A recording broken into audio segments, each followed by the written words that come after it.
અંકલેશ્વરના ગરખોલ ગામ ખાતે આવેલા પુષ્પવાટિકા સોસાયટી પાસે આવેલી સરસ્વતી વિદ્યા મંદિર ખાતે આજરોજ બપોરે 2 વાગ્યાના અરસામાં શાળા નર્સરી વિભાગમાં વર્ગખંડમાં આગ ભભૂરી ઉઠી હતી.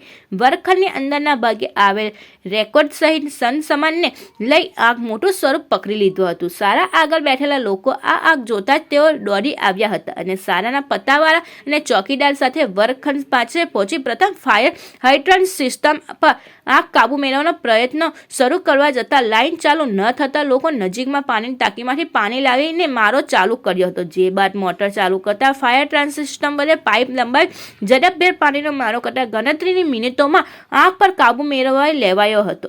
ઉલ્લેખનીય છે કે શાળા સુધી ફાયર ટેન્ડર પર જઈ શકાતું નથી. અગાઉ 1 વર્ષ પહેલા લાગેલી આગમાં પણ આ સ્થિતિ જોવા મળી હતી.